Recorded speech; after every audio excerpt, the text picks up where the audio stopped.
Welcome back to a special Victory Monday edition of the Purple Rain podcast. Yeah.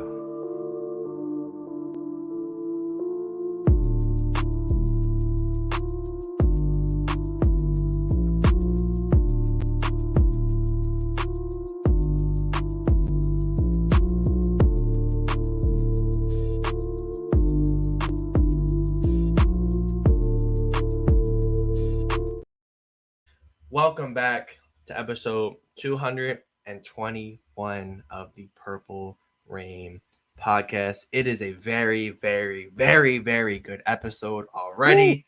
221, Ernest Biner, Darius Webb, Mark Ingram, Brandon Stevens, who is doing his thing on Saturday.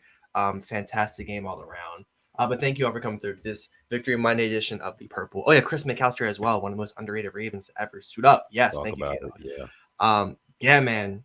I want to get right into this game, but thank you all for coming through this episode of the Purple Rain podcast.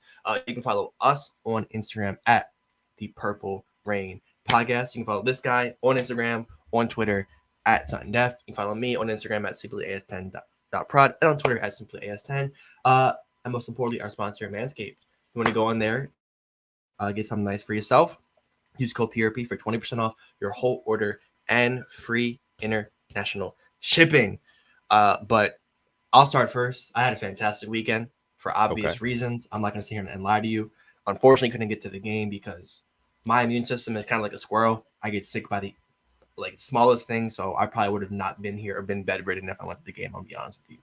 But how was your weekend, Sutton?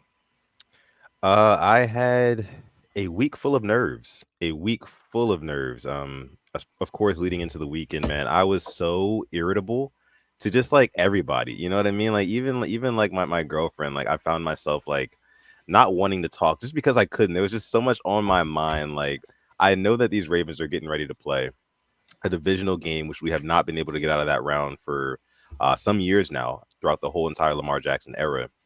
So I was nervous. I was nervous, bro. I knew that we were the large favorites, 10-point favorites going into the game, but it didn't matter. It didn't matter, bro. I still had butterflies in my stomach, but it all came to pass and we won. We rolled the Texans 34-10, left them no opportunity, especially in that second half, man. I was just on a cloud. I really was. And then the rest of the weekend was just kind of like extra. You know what I mean? Like I was kind of glad we played on Saturday, got it over with, and then I got to enjoy the games on Sunday. Because I tell you one thing, if we would have lost on Saturday, I'd have been that salty Ravens fan who probably wouldn't be watching the games, or at least not all that closely on Sunday. So overall, it was a great weekend. I hope that the Rain Gang had a great weekend as well. My guy Quoney in the house says, "What's up, Rain Gang?" My guy Dylan in the house says, "Let's fucking go." What's up, fellas? Yes. That's right, Yeah. Dylan. Let me see. Max is in the building. Says, heard Taylor Swift is staying at the Courtyard Marriott in Owings Mills. I highly doubt that. And if she is, I might have to go with my Kanye West shirt on and pay her a visit. But Cam the Baptist in the house as well. What's going on, Cam? We appreciate you for coming through. Peter Jean says, first time Peter. catching you guys live this year. Heart emoji. Happy Flock Day. Thank you so much, Peter, for coming through. We appreciate you being able to make it to this episode 221 of the Purple Rain podcast. It's going to be a great one. You guys see what's in the title. We have a guest coming on tonight. It is none other than Bobby Baltimore, aka Bobby Trossett. Very known, very well respected in the Ravens community amongst a lot of people. So we can't wait to have him on. He will be coming here soon, shortly. But first and foremost, we have to talk about the game. But before we do that, make sure you guys like the video, subscribe to this channel as well. If you are new here, this is the Purple Rain podcast with your boy Sutton Def and my co-host Simply AS10. We've been doing this for 3 years, and guess what? Today's episode is unprecedented. We have never had an episode previewing or reviewing a divisional win and previewing an AFC championship game. We've just never done it before. No. So if you are watching or listening to this podcast right now, look, congratulations. You caught us on a special night. You caught us on a special night, a special time, whenever you may be listening. We got Darius in the house. He's coming all the way from X. That's another thing. You can watch us on X live, and you can comment and join the show live on X. Says, y'all, I cannot wait until Sunday. I'm still in awe, but job is not finished. Rain Gang. Yeah, I feel that. So, Alex, let's go ahead and get into the game, shall we? Let's go ahead and get into the Houston Texans versus Baltimore Yes. Ravens game. Kind of a nerve. Hmm. My No, no, nerve. it's yeah. Okay. Yeah, yeah. First half. Yeah, first Yes. half. That first half. When Um. I text you during that first half and I was like, "Yo, how you feeling about this?" And you literally just said like, "It's better if I don't say anything." So it is I because I knew it. actually got no argument with my father over Jordan Stout because I Hmm. was coping that hard. Like I okay, I basically was blaming him for the punt return touchdown because there was like no hang time and like he got ran over. But I Mhm. was like big time coping. Like there's no reason why we should be tied with the Texans right now. We're the much better team. We were the better team I thought in the first half. And like I'm sitting here coping and blaming it on Stout because I just didn't have an answer for anything. But the second half came around, and I will stand on this hill. I will die on this hill. If Greg Roman was still our offensive coordinator, we would have lost that game. I don't know how to tell you that, but I Yeah. thought Tom adjusted perfectly. He made just the right. He just like we started out the second half, a short pass Nelson Aguilar, get the offense going. Then we just drove down the field, and we didn't look back. Lamar turned it up, and Monken really let his guys just do what they do best. Um, I thought the second half was probably the best half of football we played. I mean, we played some really good second halves, but it was just a complete and utter just dominance of the Texans the second half. But Yeah. yeah, what do you think? No, I love the fact that you brought up Greg Roman because Gregory, wherever you are, if you're listening to this podcast, probably not, but I know you watched the game on Saturday night. That is a vault. Okay. That is a vault. That is, an arrangement, an assortment of plays that can get you out of a bind when you need it to. Okay. And we saw it, whether it be, the sprint out and then toss it over the top, which we've seen before, even under Greg Roman. The bootlegs, the things like all the design quarterback runs and mixing it in really well with the pass game. Beautiful, phenomenal, man. I mean, that second half performance from this team, I literally felt like I was on a cloud. It did not feel real. It did not feel like that was what the Ravens were supposed to do because we normally don't look that good. We don't make second half adjustments that are just that um positive, for our team and for our performance. It's just we barely scrape by. You know what I mean, Alex? In the regular season, we may make some Yeah, second half adjustments, but yeah, we'll win it in the fourth quarter on one of the last possessions, right? But no, yeah. this one was totally different. There were no worries at all in the second half, and I want to give props. I want to give props. A lot of people were shitting on this guy, but Devin Duvernay coming out of the half, Mm, that kick return to bring us damn near to midfield, that was huge. That was big huge. time, That set the tone for that offensive drive. Went down, scored a touchdown. That was big. That was big for us. big time. So overall, great game. I think one of my biggest takeaways from this game was Lamar's leadership. Okay, Hmm. like what I saw from him, going into that locker room at second half. We've all seen the screenshot of him like kind of Yeah, staring at the field before going down into the tunnel before the half. But then obviously after the game, him saying, "Yeah, in the locker room, it was me. I spoke up.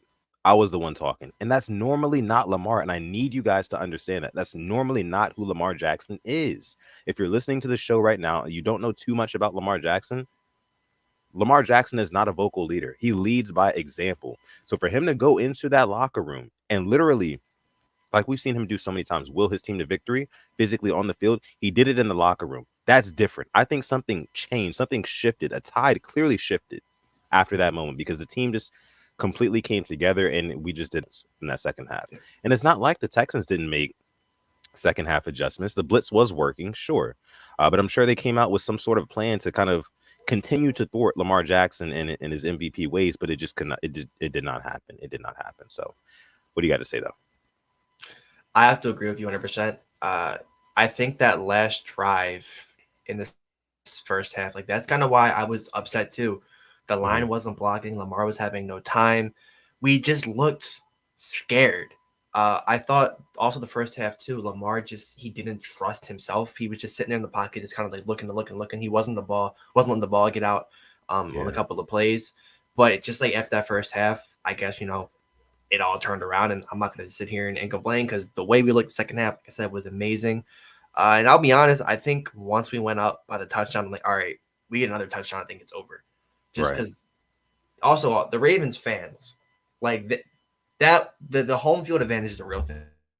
That Oh 12th yeah. man is a real thing because the amount of just pre-snap penalties they have or had was insane. So a big shout out to the fans there. They were going crazy in that cold weather, but man, just just a great game overall. I thought we coached a good game.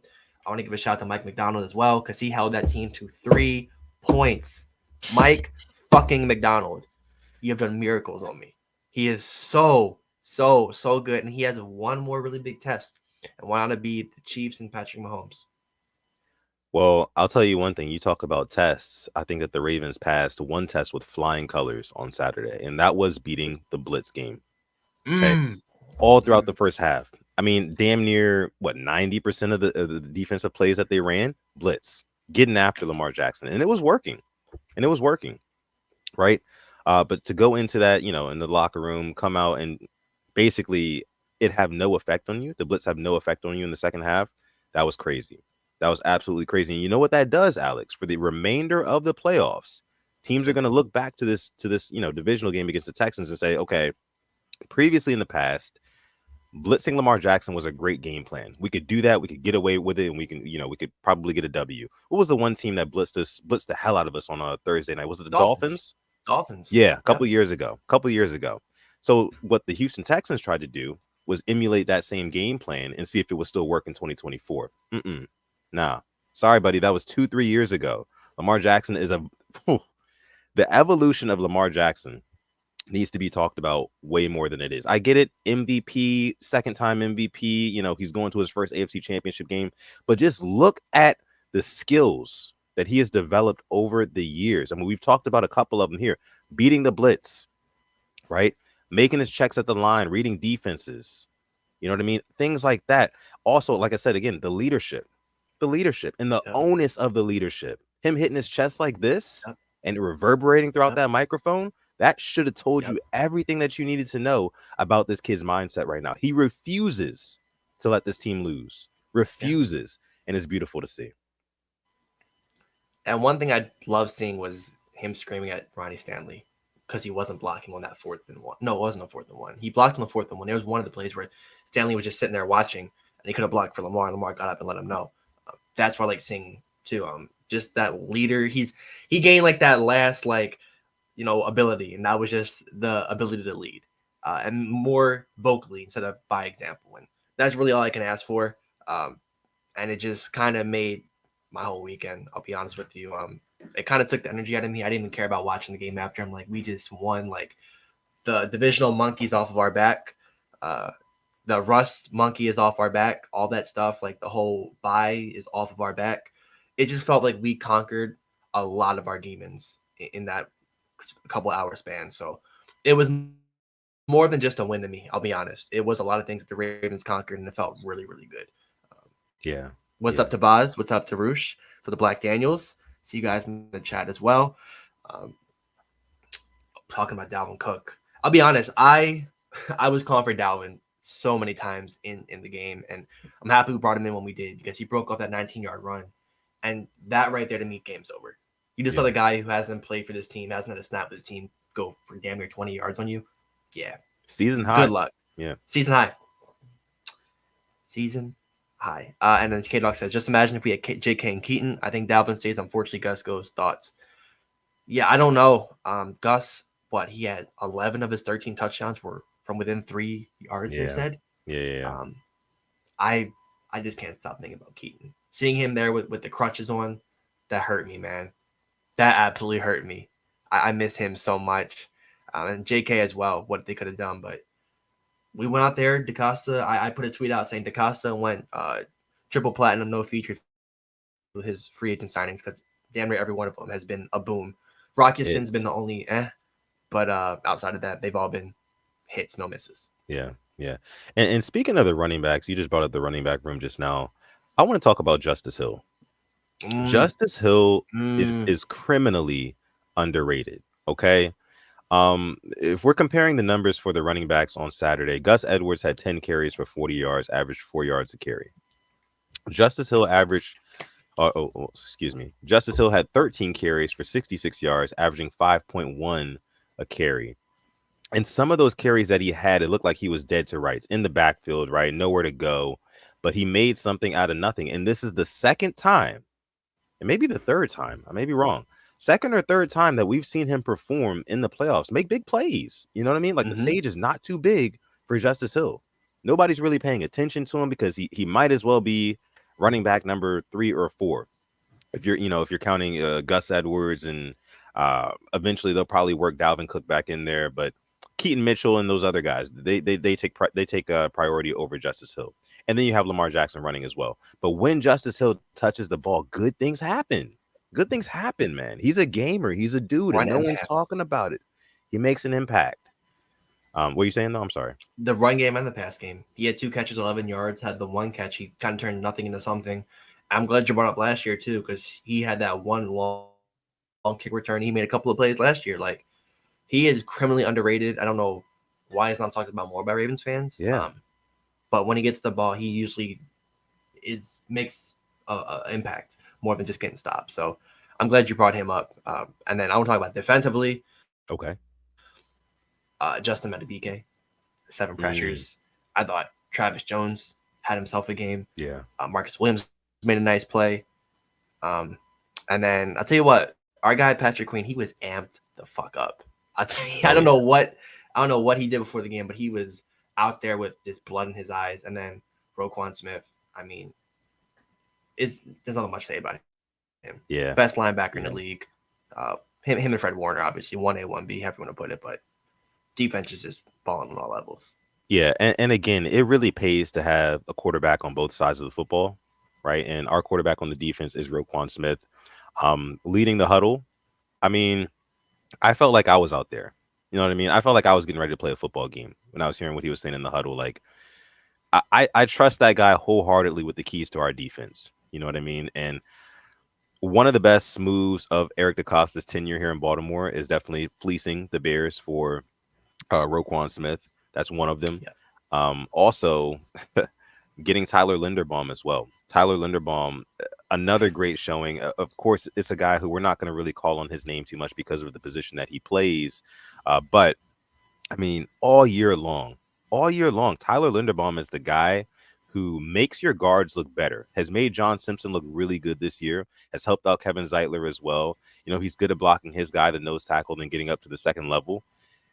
Tyler Linderbaum, do not let his name go unpraised. He deserves his flowers 100%. I want to see what you guys are saying here in the chat as well. Let me see. Void says the Schultz versus Queen rivalry might have started. I can't be a rivalry when you're stuck on a 1-year deal and you'll just be on a different team next year. Let me see. My guy Manuel's Cod Channel says, "Hey Sutton, what's going on, bro? Appreciate you for coming through." But who did you just mention? Zay Flowers? Yeah, it says, speaking of Flowers, Zay Flowers, routing up Derek Stingley. And now I'm talking about Isaiah Likely as well. Mr. Isaiah Likely mossing a number 4, number 5 overall pick in Derek Stingley, who, by the way, I love LSU. But when it comes to teams, obviously I'm rocking with the Ravens. But Isaiah Likely, I thought that and the stiff arm he had, I think it was on Steven Nelson, that was disgusting as well. I thought he had a good game. Yeah. I mean, Lamar, I thought he was efficient, 152 passing yards, not going to blow your mind, but the 100 rushing yards helps, and just kind of efficient. That's the word. He was efficient. No turnovers. We secured on the ball, no fumbles. That was a big key of ours because we know Gus had his fumble issues, Justice had his fumbling issues. The line sometimes let us down, and Lamar would get stripped. None of that. The ball was clean. You know what was probably, as I'm sitting here thinking about this and as you're talking to me about it, my favorite thing about Saturday's game and Lamar Jackson's performance was that it was 100% an authentic Lamar Jackson performance. You know, I mean, only 152 yards passing, but 2 passing touchdowns, right? And then also the 2 rushing touchdowns to go on top of it, 100 yards rushing on top of that. Shannon Sharp said something very, very interesting to me, and I know a lot of people aren't really liking Shannon Sharp a whole lot this season, based off of the takes that he's made over the course of this year about Lamar Jackson and our Ravens. But he did say something that stood out to me. He said that, Lamar Jackson now is playing an unapologetic brand of football. He doesn't care about your narratives. He doesn't care if you say that he runs too much. He doesn't care if you say that he doesn't have enough passing yards. He's going to do whatever it is that he needs to do to win a football game, because at the end of the day, they're going to judge you on wins or losses. Right? They're going to judge you on wins or losses. So I love the fact that Lamar Jackson is playing unapologetic football. He's not worried about necessarily trying to stay in the pocket too long. He's not worried about, oh, if I tuck it and run it, they're going to call me a running back. He's like, no, F your narratives. I'm going to go out here and win this game. And that's what he did. And you can kind of tell based off of what he was saying in the post-game presser as well. So overall, just a great game for our Ravens. We will advance to the AFC Championship game. Next week, we got Taylor Swift, Travis Kelce, Patrick Mahomes, and company coming to Baltimore. Yes. So it should be a fun one. Yes. Yeah. That's exactly what I wanted. Yeah, me too. Me too. I'm locked in for that one. But as you guys look in the title, there is a person that is featured on this episode tonight. And it is none other than, as you guys already know, I talked about it earlier in the show. I was so excited. Bobby Baltimore is here tonight to chop it up about the Ravens with us. I'm going to go ahead and bring him on stream here. Bobby, what's going on, brother? Man, it's been a minute, hasn't it? Oh, yeah, it's been a minute. Yeah, how are you? But I've been following along. How are you? You know, I've been following along. I know what you guys are about. Proud of you both. Thank you. Proud of you. Yeah, absolutely. And you know that, we love the number one video editor in the country too. We got to give some love to Simply, because it's only a matter of time, as I try to tweet every time you throw something out there. You sometimes churn out a little bit too much for my bandwidth, right? I got to kind of like bookmark your ass a little bit to make sure that I'm keeping up with you. But yeah, Alex, Sutton, great to be with you guys. Great to have you here, man. Great to have you on. Hey, man, we know that it's been a crazy time for you. You've been out really in the field with it, talking to, players, other people around the city. I saw you before the game on Saturday. You were posted up, and I joined your live. You had a bunch of people coming through. Jimmy Smith was there. It's been awesome what you've been doing within the community. So my first question to you, and I've been kind of dying to ask you this the past couple of days, Bobby, this is unprecedented, uncharted territory for the Lamar Jackson era of football in the Ravens castle. Have you gotten a sense around the city that this is the year? Like, does the aura around this team kind of feel like it's all coming together? I don't really know how to pose this question to you, but I think you get what I'm trying to say. Like, what is the energy like around the city? Oh, there's just belief. There's belief, there's enthusiasm. There's an understanding that this isn't 4 years ago. They proved that on Saturday night with a second half resurgence, a second half that had short memory. Yeah. And ultimately had somebody that was dialing things up a little bit differently, with all due respect, differently than a former coordinator used to do. And while Greg Roman established a lot of things over his time in Baltimore, and they accomplished great things, not ultimately where they wanted to be, but great things, Todd Monken has brought in a different, almost an infusion of adjustments, creativity, autonomy for Lamar up at the line of scrimmage, and you saw all of that on full display in that opening drive in the second half that was set up by Devin Duvernay's return, right? Lamar clearly makes a concerted effort in that opening drive to get the ball out of his hand quicker. You look at the stats that have been provided by PFF and everybody else, that was absolutely the case, over a whole second difference, which in football terms, as you guys know, is like an eternity, or the difference in that, And so I just really appreciated not only what I saw at halftime and what's been talked about at halftime, from how Lamar made sure to kind of dress him down a little bit in the locker room. And it was kind of funny to hear John Harbaugh speak about that today at his press conference. He tried to downplay it. I don't know about that. Like, Lamar himself said there was a bunch of cursing. So there's a different demeanor, as we all know. It's been a Mamba mentality kind of thing, channeling the late, great Kobe Bryant from Lamar. There's a singular focus. It's been contagious throughout the locker room, and it's been infectious. And so wherever you are, whether it's the grocery store, whether it's the gym, whether it's around the bank on game day, this is the spirit of postseason football, and it does feel different, and it looks different, and they're acting different than they did 4 years ago. So as Sarah put it last week, 4 years ago should be dead because it's different. And maybe that's Roquan Smith talking in her because he's definitely had an impact on us. Yeah. And Yeah. actually, Alex, I know you're getting ready to ask your question, but Bobby kind of leads us into this perfectly. We know that you and Sarah have been, doing shows with Roquan Smith throughout this season, which we think is absolutely incredible. And shouts out to you for doing that. I mean, again, you're doing big things in the Ravens community, and we can only look up to you and, give you your praise, give you your props. But I really want to know about Roquan Smith. You've chopped it up with him for all these episodes. So kind of speak to his mindset outside of what we see on the screen. We know he's intense as hell. We know he can fire up a locker room, fire up a huddle with no problem, but kind of speaking to him and, learning the nuances of his thought process. What did you take over the course of the season talking to Roquan Smith? Yeah. Well, I lean on what others have said. Sarah and I have our own experiences with him, and we've built a relationship, a friendship with him that we can lean on. But what do people really care about? People care about what is being said in that locker room or those who have graced that locker room before.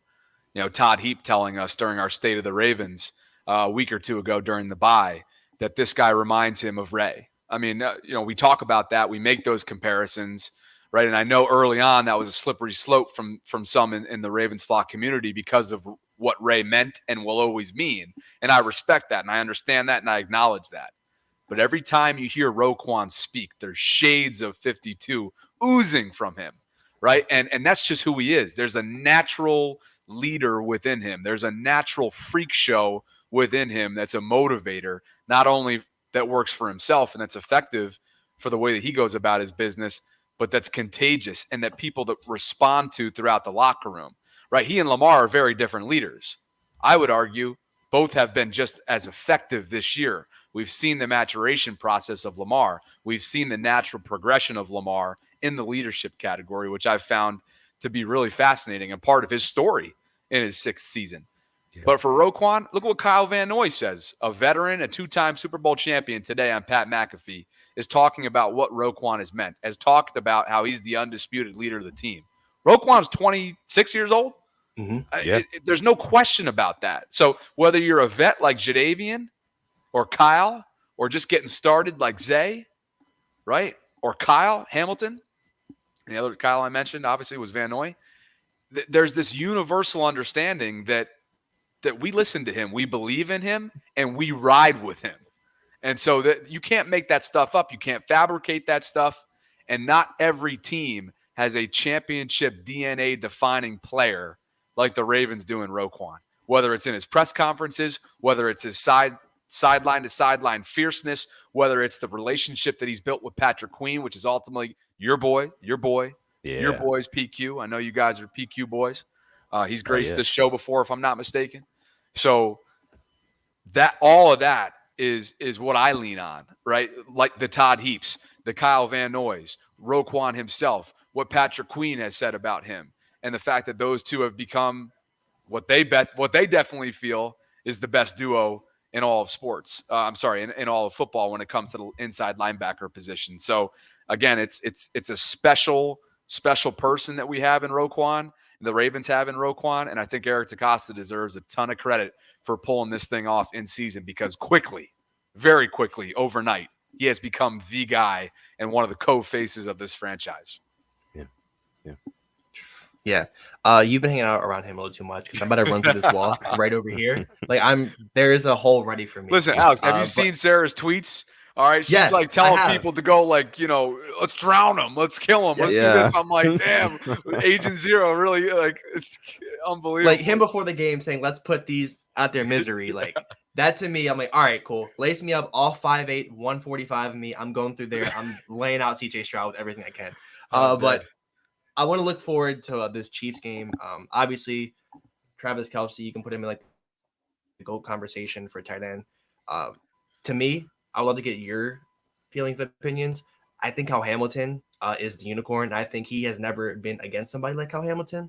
How would you put up with this matchup? I think Hamilton's going to shut him down personally, but I just want to hear what you have to say.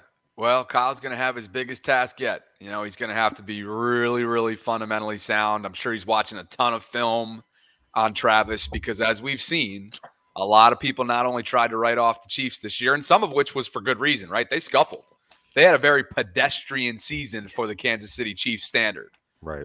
But here they are. The dynasty is back in the AFC Championship game for a 6th straight season. He and Mahomes still do what they do, whether it's the off-schedule stuff, whether it's across the middle, whether it's red zone efficiency.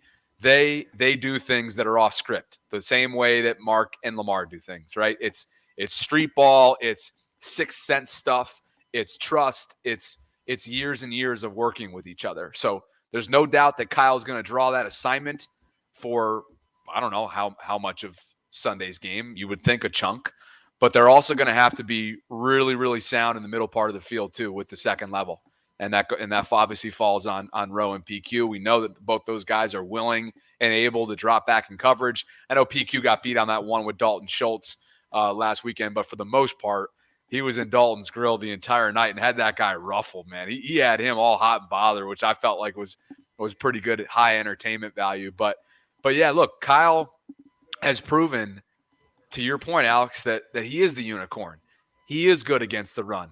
He is good batting down balls at the line of scrimmage, like I'm sure his father did at one point because he played professional basketball overseas, right? He's rangy. He's good in space. His angles are fantastic. He can play on the back end. We know what he's done for Mike McDonald in the nickel role. He's allowed Mike McDonald to have 3 chips in the back end. He has allowed him to play both Marcus Williams and Geno Stone, which is pretty friggin' unique. The fact that they've been able to make sure that all 3 of these guys have a role in this defense. So we know that all 3 levels are about as stout as it gets. There have been issues from an interior run defense standpoint throughout the year. Hopefully that won't rear its ugly head.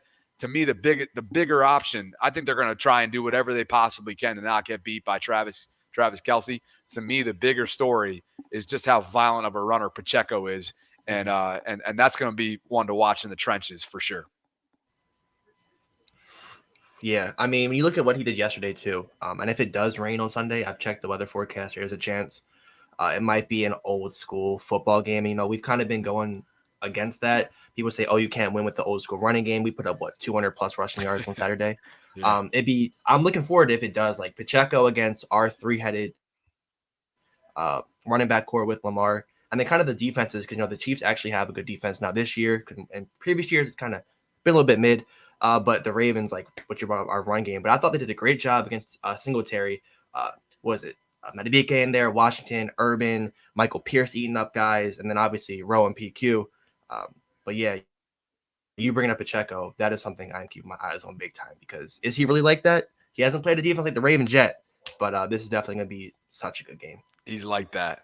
He is like that. That boy he's a bad dude right there, and he knows it too. Like, they get the most out of this guy. He runs as if his life depends on it, and I think it's going to be a great matchup because we all know what the Ravens defense is about. We know Roquan's going to have these guys running and buzzing that night. We know that the bank's probably going to be the most lit up it ever has been, you could argue, in the history of the stadium. It's going to be a little bit warmer as well, forecast-wise. It's an hour and a half earlier start, too. The tailgate's going to be absurd. I'm already preparing for Jimmy Smith to come back and crash my pregame show as he's done the last couple weeks, but it's been fun. Yeah. And you had the Stavros on too, who is like my idol. Like, I love everything Stavros is about. Like, with Baltimore, they have Taylor Swift, we have Stav. I don't care. I don't care. Like, I need him. That's where the camera has to be on him over Taylor Swift. I love it. Now, looking forward again, like we have been to this Chiefs game coming up, we're looking at potentially getting back a Mark Andrews, potentially getting back a Marlon Humphrey. Based off of what I saw from the secondary on Saturday night, a little shaky. So I think we will definitely benefit from having Marlon Humphrey back. But I want to get your thoughts, you and Alex, Bobby, on a potential impact that might have. Starting with Mark Andrews. Let me actually start with Mark Andrews. I'm sorry, Mark Andrews. Do we bring him back if he is less than about 80% ready to go? Because honestly, he's not going to be at 100%, right? At this point in the year, he's not going to be 100% going out there. Me and Alex have been talking. If he's not at least 80%, we shouldn't play him because of how well Isaiah likely has done in his stead. So, Bobby, I want to get your take on, the whole tight end situation. Do you think it should be a rush to bring back Mark Andrews for these last 2 games, or keep rocking out with the rhythm that we've had with Isaiah Likely? Well, first and foremost, I was shocked that he didn't come back for the divisional round, if I'm being honest. So I think there's no chance that we don't see him. Really? He's going to do whatever possible it is. And you can have the debate all you want in terms of percentage and should he come back, should he not. I think it's worthy of just even skipping that and assuming that he will be back, because that's what reports are looking at. That's been his timeline all along,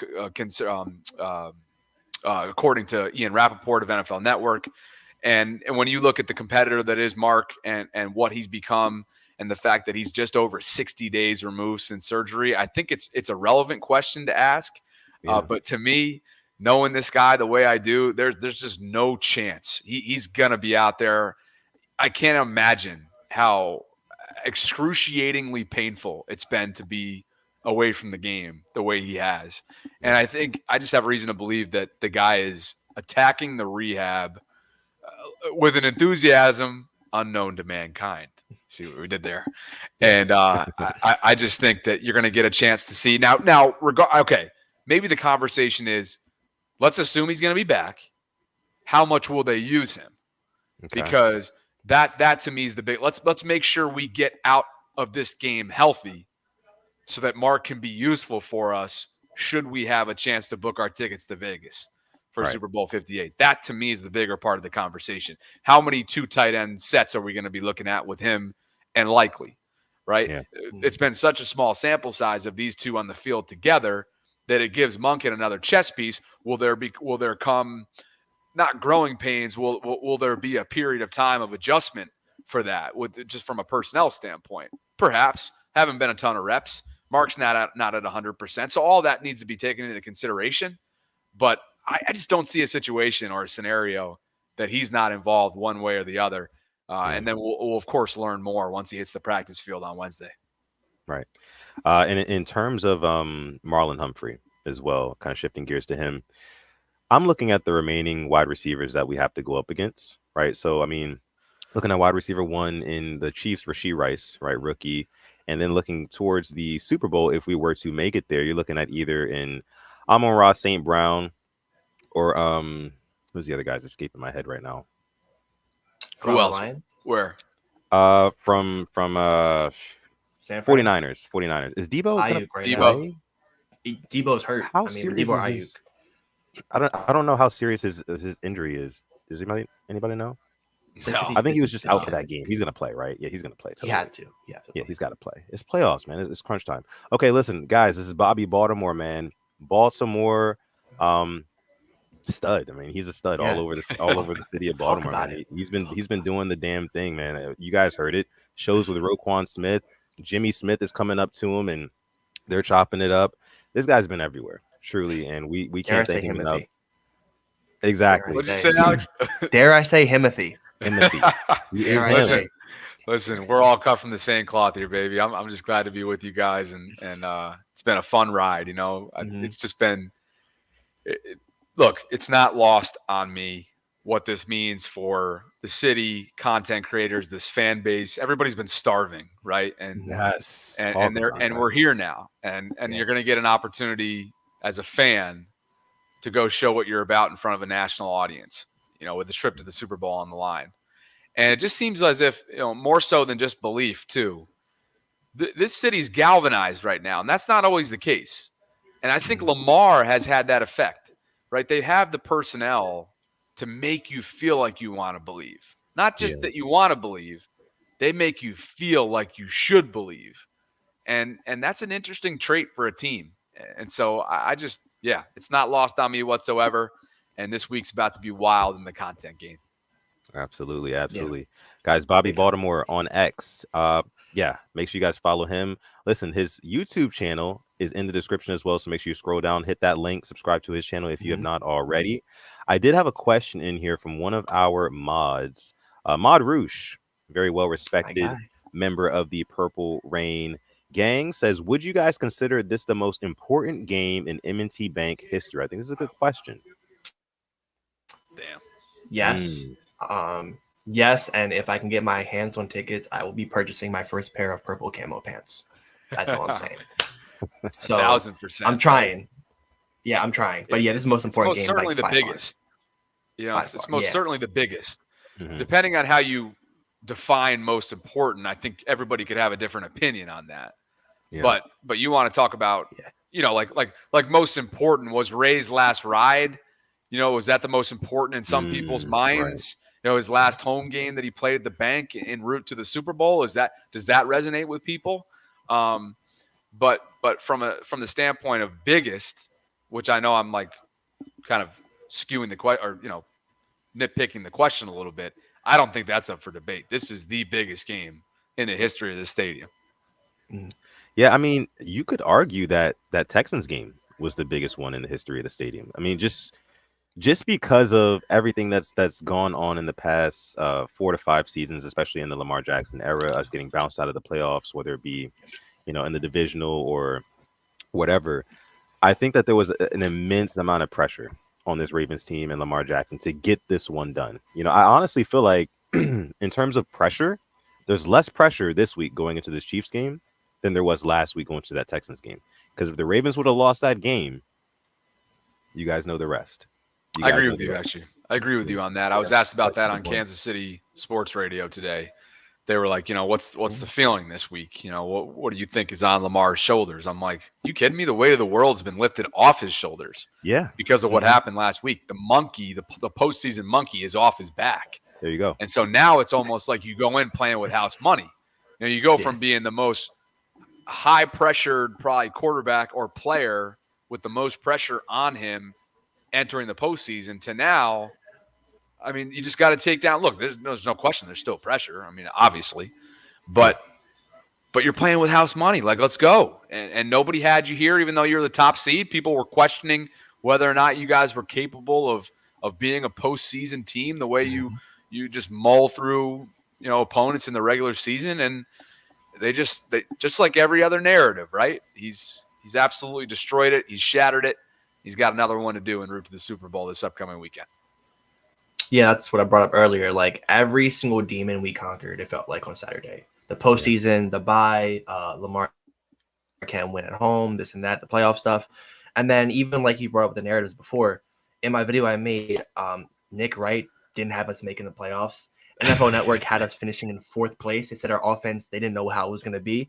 And the first couple of weeks, it wasn't the best, but we were still winning games. And now we put up 30 points for fun. And we couldn't put up 30 points at all after Lamar went out last year. So I'm amped up. I'm feeling good. I'm feeling confident. And I'm happy that they're coming to the bank because the bank is going to be unreal. I'm expecting a couple more pre-snap penalties for the Chiefs as well. Like they better work on silent counts because the Texans, like that was unprecedented. Like that was 2012, 13, 14 Seattle-esque, maybe even better. So a real 12th man is at the bank, and I just want to get there, basically. It's going to be an amazing time. Straight up. Yeah.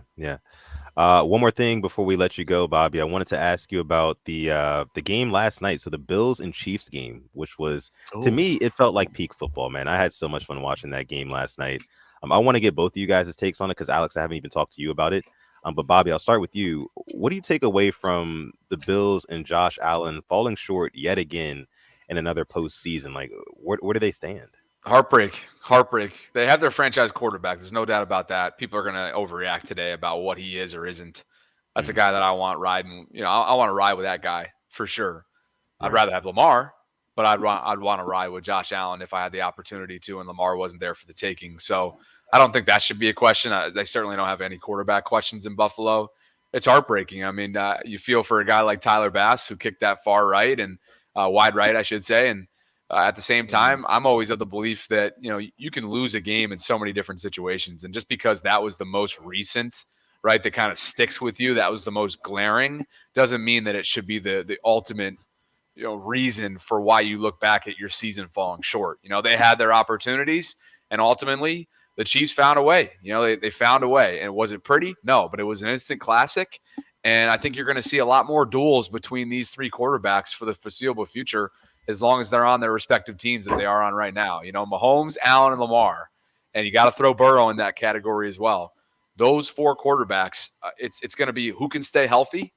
Because if they're healthy, you better believe that you're going to have to go through them in order to get where you want to be coming out of the AFC. So I got the favorable matchup that I wanted, just because when you think about, and again, I'm not, I don't want to speak for the fans, but just in life, I want to earn things, right? I want to earn my role. I want to earn my right. I want to earn my title. I want to earn my reputation.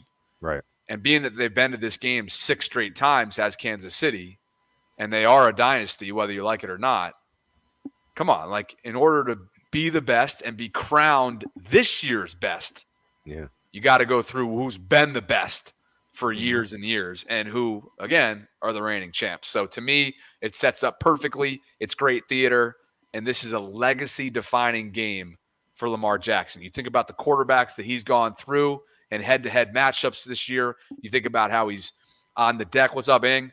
You think he's on deck for that second, not unanimous, but he'll get a second MVP. I can't imagine it's going to be unanimous. I'd be shocked. You got the Bill Polians out there who doesn't even think he's all pro. But it's, to me, this is exactly how you want it.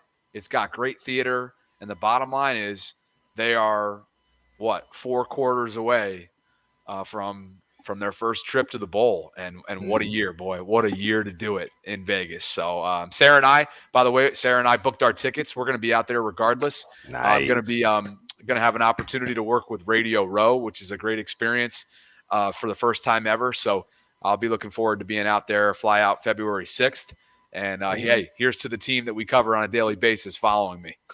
Yeah. Congrats. And we will be cheering you on. Love We that will for definitely you. be cheering you on, bro. Yeah, big time. Big shout out to Engraven Videos in the chat, making it rain with a 10-piece. Says love y'all. Thank you so Love much, you. Engraven, for coming through. We appreciate that. Yeah, I mean, we'll be in touch. We'll be in touch. I'll just say that, Engraven. We'll be Absolutely. in touch. But, What's up, Ing? How we doing, Ing? King Graven in the house. Team keep it clean. Yeah, man. Manuel, Manuel's always here. That guy can't get enough, man. That's my guy. I did a post game stream with Manuel's COD channel on Instagram the other night. I was so hyped. I just brought somebody on and we were chopping it up for a good 5-10 minutes. So shout out to him. That's a good dude right there. Yeah, that's he a good dude. Definitely. I don't think he ever leaves his desk in his room, and I love him for it because he's always there as soon as we click live. That's my guy. Yolanda as well, for sure. Yeah. A lot of Purple Rain pioneers and just Baltimore Ravens community, just, they're constants. They're always there. So we appreciate this community for just always showing up for their team, showing up for the people who support their team by coming out with this content, like me, myself, my guy Alex, Engraven, Bobby, Sarah, all the people who put out Ravens content, man. We just truly do appreciate you guys and just this community, man. It's truly awesome. That's what it is, right? Like the C words, like community, collaboration, competition. And why I bring up that last one, and I tell Ing this all the time, from the second I've met him. Have I met him in person? It's crazy. Like, you feel like you know these people, right? I think I will this weekend. I hope he comes to Baltimore. Ing, I know he's trying to get his itinerary together. Yeah. But it's crazy. Like, from the second you meet these people, whether it's virtual or and not everybody's like this, but Ing is certainly one of them. And it's always been, hey, opportunity for collaboration, not necessarily competition. And to me, that's just such a fine line in business, because this is a business at the end of the day, right? Like, this is Ing's livelihood. This is my livelihood. I know this is more of a hobby for you guys, but hey, you never know. Like, you never know where your career's taking. Make it. Exactly. You never know. Yeah. And by the way, it is a hobby. I'm not putting words in your mouth, correct? Yeah, for sure.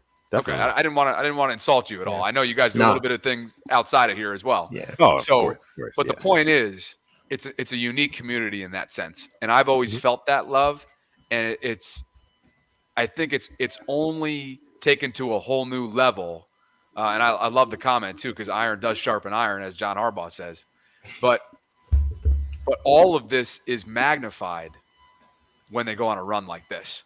There is just a universal collective sense of engagement right now. And it's so fun to ride that wave. So I got a lot of respect for you both. Consider you both friends. It's been a long time since we had done this. So thank you for the invitation. And here's to doing it again when they got some banners coming back to Baltimore. Absolutely. Indeed. Yeah, I get to meet you in person. Yeah. I Speaking of in person, right? Speaking of in person, we got to do that too. Yeah, for sure. Have to do that for sure. But yeah, Ken, thank you enough for coming on. Yeah, we deserve this as Ravens fans and content creators because I know your comments, your Twitter notifications with the whole Lamar saga, probably were 10 times worse than mine. So, yeah, Straight with all that contract talk, yeah, we deserve this with all due respect. Yeah, man, it was toxic. It was real toxic. Oh yeah, it was very rough offseason in hindsight. Compared to where we are now. But again, Bobby, we thank you. We appreciate you, the entire Rain Gang. Thanks to the Ravens Flock community. Thanks you for coming on our show. And again, just promoting this collaboration, man. This is something that I think we have to do more often, just as a group, as a collective of YouTube content creators for the Ravens. We should come together more often. So we'll look into making that happen. Again, this is an all-time run. I want you to enjoy it. I know you're going to the Super Bowl regardless of outcome. So we will be cheering you on. We will be supporting you all the way here from Baltimore. And again, we appreciate you, and we'll see you next time. All right, guys. Sutton, Alex, keep it rolling, man. I hope the audience enjoys it tonight. Thanks again for having me. We'll talk soon, all right? Same to you. Yep. All right, man. All right. Yes, sir. That is Bobby Baltimore, ladies and gentlemen. The Bobby Baltimore, the Bobby Himothy Baltimore. Appreciate him coming on. Fantastic conversation, fantastic talking point. And I'm glad that we kind of all see the same way with wanting to play the best team in the Chiefs. Got to be the best. Got to, like Ric Flair said, if you want to be the man, got to beat the man. And the Kansas City Chiefs are the man in the AFC. Yeah, I couldn't have won it any other way, mainly because I am a salty Kanye West fan and want to beat Taylor Swift and have her upset. But yeah. That's another big story. Let's touch on that really quick. By the way, about 140 people watching live right now. Thank you guys so much for coming out to this episode of the show. Like the video. If you're one of the 140 people in here right now, like the video and subscribe. If you are new, I know there's some new people in here, some new faces. Thank you for coming through. Maybe come back. But yeah, talking about Taylor Swift, and I don't want to spend too much time on it, but she will be at the bank next week. And I feel like that's part of the Chiefs. When you're a team like the Chiefs, right, who have so much success, right, postseason, regular season, whatever, you kind of start to have that Patriots and Tom Brady effect where you feel like you have no chip on your shoulder. You have nothing to kind of really hold on to kind of galvanize the troops and really, really rally around. And listen, I'm not sitting here saying that Taylor Swift is galvanizing the troops, but it's a story. It's a story that I know that if I was a Chiefs player out there and I knew that Taylor Swift was in the stands and like that was one of the biggest stories and everybody's watching this game, oh, I got to perform. I got to do something. You know what I mean? Like it's just I'm just talking about from the psychological standpoint of it. They're going to come out there. I'm not going to say they're playing for Taylor Swift, but they are playing for something, man. They find themselves back in the AFC Championship again. All of a sudden, the Chiefs have woken up like, wait a minute. All year, we've been kind of sleepwalking through the regular season. Now we wake up and all of a sudden we're in the AFC Championship game. We got, just like us, just like the Ravens, they got 4 quarters of football until they're in another Super Bowl. So I know they want it just as bad. 60 minutes. And the Taylor Swift thing is just kind of like the cherry on top, to be honest with you. But I do hope we spoil her visit to Baltimore. You put me in a suite with her. I promise you, I'm walking out there with her, and she's breaking up with Travis Kelce. With all due respect, I'm not. But from downtown, okay. That is. I'm sorry. That's not even my cup of tea. But going back to the whole Ravens Chiefs stuff, I don't know if you saw. Andy Reid low key was throwing shots at John Harbaugh. Kind of like, oh, I'm not gonna dance in here because John Harbaugh was dancing after we beat the Texans and all. But I'm like, really, Andy Reid? Like you're sitting here, you won, and you're gonna say you're trying to throw low key shade, and then Mahomes is saying, them boys wanted us, and we came in here and beat them. Like, there's a bit of cockiness to the Chiefs now that I wouldn't mind knocking off. I got a lot of respect for them, but like I definitely, want to humble them. And this team is hungry. I don't care if we're favorites. People are expecting the Chiefs to win, in my opinion. There's going to be doubt on Lamar no matter what. The same way how I'm not, it's always Lamar's fault when we lose. If he wins the Super Bowl, there's still going to be questions, and we know this. So let's just go on and do the damn thing, basically, at this point. Do the damn thing.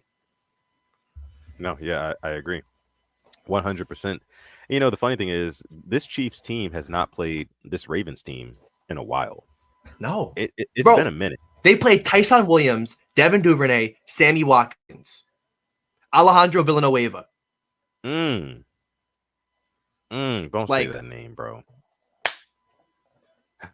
Yeah, man, it's been a minute. It's been a while since they've played us, so it might be one of those kind of like one of those. We might catch them off guard, is what I'm trying to say here. We might catch them off guard, and I think that run defense is there for the taking. Is there for the taking, man. I mean, I feel like early on, Justice Hill, Dalvin Cook. Let's get Dalvin Cook involved early. I like what we had him do in the game against the Texans, breaking off that 19-yard run, like you said. But hey, man, we got to get this cat going. We going. We got him for this postseason run, so let's start to ramp him up. I'm just gonna read some names off from this 2021 game. Let's see. Okay. Tyson Williams, 13 carries, 77 yards. Latavius Murray, 9 carries, 36 yards. Devonta Freeman, 2 carries, 29 yards. Marquise Brown, 6 for 113. No problem with that. Mark Andrews did his thing. Sammy Watkins had 4 catches. Tyson Williams, 2 catches. Josh Oliver, a catch. Anthony Averett in this game. Deshaun Elliott. Chris Board had 3 tackles. Tyus Bowser, Chuck Clark, Justin Houston, Pernell McPhee, Justin Ellis, Tavon Young. That was a minute ago. Yeah. Black Daniel J. Hollywood, he went off that game, had a fantastic game. He was the only one. Him and Manders did their thing, but this is a completely different team. I know they're a different team as well. I know Tyreek Hill was blanketed by Avery that game. One thing I'm looking forward to, I'll talk about for a preview episode. Rashee Rice, SMU product, Brandon Stevens, SMU product. There's some familiarity there. Jeez, I'm too excited. I'm looking to see how that goes if Marlon can't play, because these guys know each other. Went to the same college. Pretty sure they played together as well. So yeah, small stuff like that got to look at. And then our offensive line as well. We didn't have Stanley. No. I think we rolled up with Macari at right tackle. No Linderbaum. Like, yeah. Completely different team. Completely different. We had Giro as well. Exactly. So. Let's take a couple of these questions here. This one's coming from Raven Ron. Thank you so much, Raven Ron. Says, which offensive and defensive player needs to step up the most in the AFC Championship game? Okay. I mean, I think by default on offense it's got to be Lamar. You know, I mean, the offense literally lives and breathes through Lamar Jackson. So I would say he needs to be the one who steps up the most on offense. And then on defense, for me, it's going to be between. Ooh, this is a very tough one. Defense is tough. I would say Kyle Hamilton, just because the assignment that he's going to draw on Travis Kelce, and I know there's going to be other things that he's going to be expected to do as well, flying all over the field. But we didn't get any sacks on CJ Stroud, right? So I think the edge rushers as a whole, just that position group as a whole, have got to get home on Mahomes. Like that has to happen, because I promise you, Patrick Mahomes is 5 times better than CJ Stroud. Okay.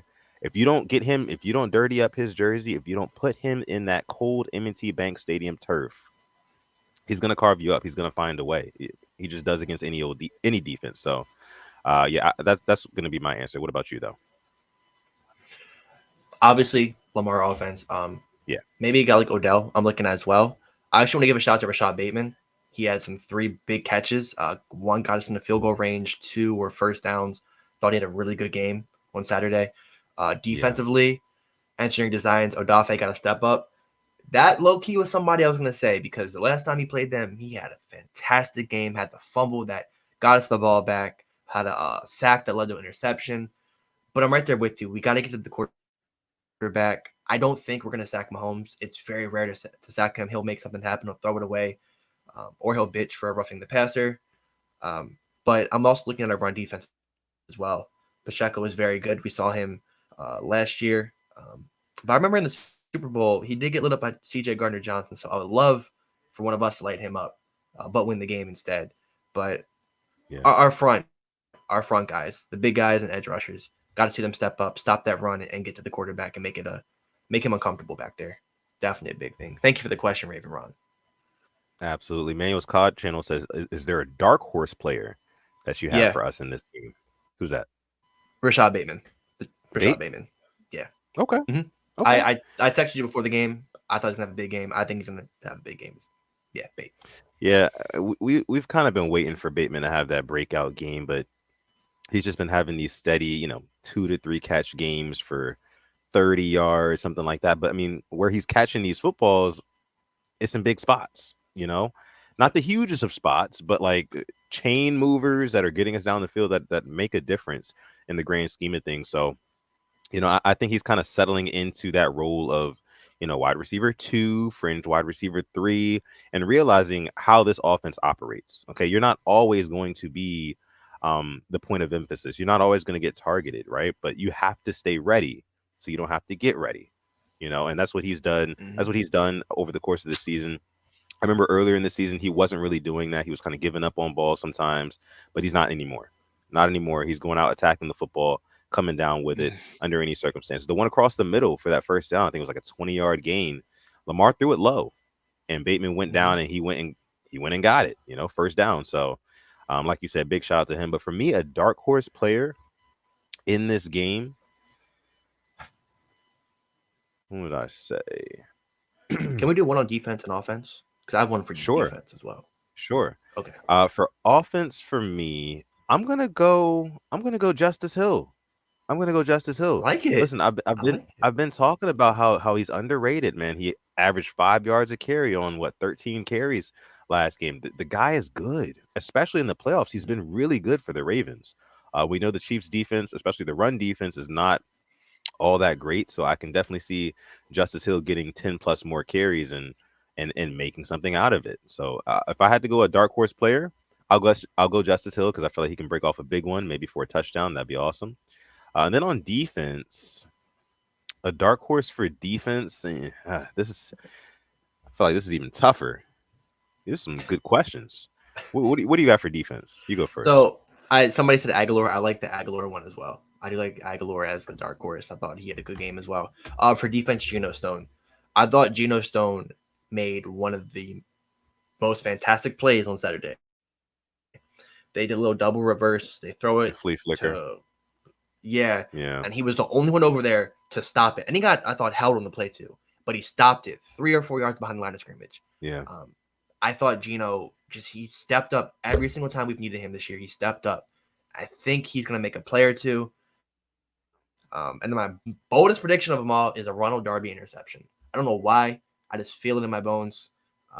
But I think Geno Stone is going to be the dark horse player for the defense. I think he'll make a good player too. Okay.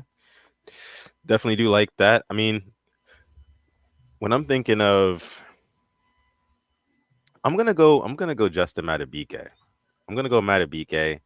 Maybe that's not a dark horse player or pick, but man, he's an interior D lineman who can get sacks. I can see him getting maybe 1 or 2 sacks on Mahomes. I mean, the interior pressure that this guy is able to generate, I mean, it spoke volumes all season. We've seen it ever since week 1. But the guy, he's freaky athletic in the prime of his career, having the best season of his career. Give me Madubuike. I can see him getting a sack, maybe 2. Hey, the A Pro, I love that. He said Arthur Millette.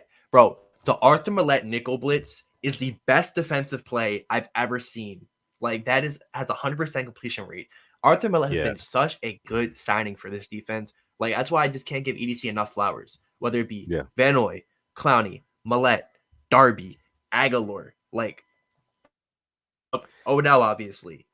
And Arthur Millette, he loves blitzing off that edge. He loves it, He does. And Mike McDonald, he dials it up at the perfect times. That's what I love about our new offensive coordinators, not offensive and defensive coordinators. I can't predict what's going to happen.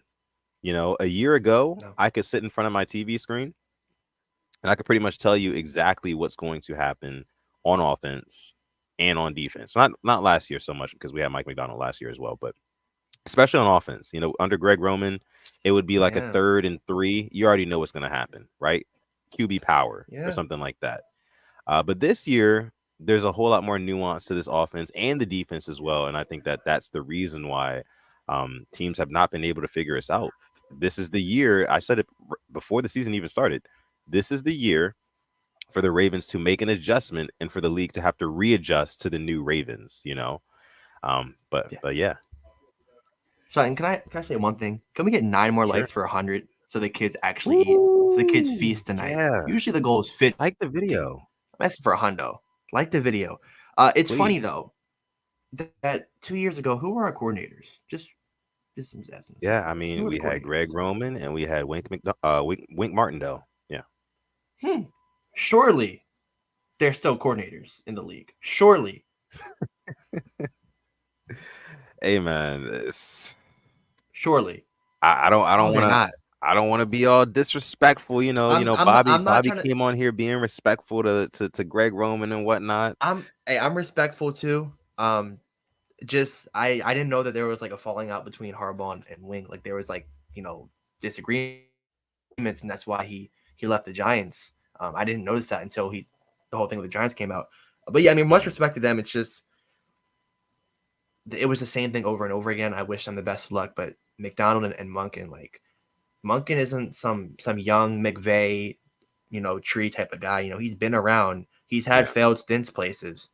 Goes to Georgia, does his thing, comes back, and I've loved exactly what he's done here. And I can't get enough of that second half.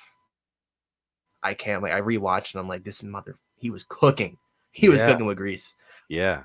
It's literally pick your poison with this team. And that's what this offense should look like. That's what it should look like. It should have always looked like this. You're not supposed to be able to defend an offense with a quarterback like Lamar Jackson. You just aren't. And Todd Monken figured out a way to make these teams cover, like he said he would in the preseason, make these teams cover, these defenses of these teams cover every single blade of grass. You have to. Yeah. You have to, because if you don't, we will take advantage. We will score. And that's why we've been putting up 30 points for fun. But neither here nor there. Guys, look, this has been an awesome episode of the Purple Rain podcast. We're going to go ahead, leave it here. 100 likes. We hit the goal. Appreciate you guys. Thank you. This is a great episode. Bobby Baltimore, big shout out to him for coming through again. Listen, you guys can follow us on Instagram, actually, at the Purple Rain Podcast. Make sure you get that tag, that handle right there for updates about the show and our Ravens. Also, you can catch Simply AS10's hype videos on there as well. We repost those on that account too. So one coming. Make sure you follow me. Make sure you follow me on X and IG at Sutton Def. And my guy is Simply AS10. You can find him on X at Simply AS10. And on Instagram, you can find him at simplyas10.prod. Again, if you look down below, you can see that we are sponsored by Manscaped. So if this is your first time listening to our show and you need something from Manscaped, you are in luck because we are sponsored by them. And you can use our code PRP. It's going to save you 20% off. But that's not all. You're also going to get free international shipping as well. So no matter where you are from, I know we got some viewers overseas as well. If you want some Manscaped, make sure you use our code PRP. Get yourself 20% off. Again, love you guys. This has been episode 221 of the Purple Rain Podcast. And with that being said, I'm going to let my guy Alex take us out. Sorry, I was dancing to some Taylor Swift in my head right there. But thank you all for coming through to episode 221 of the Purple Rain Podcast. Appreciate everybody who came out. All the likes, all the love, all the comments, and all the support. I really can't thank you guys enough. And as always, stay positive, test negative. And one more thing. Yeah, and never, ever, ever forget, even on the rainiest of days, to call God, man. It's been episode 221 of the Purple Rain Podcast. Ravens fans, we're here. Let's do this. We'll catch y'all on the next one.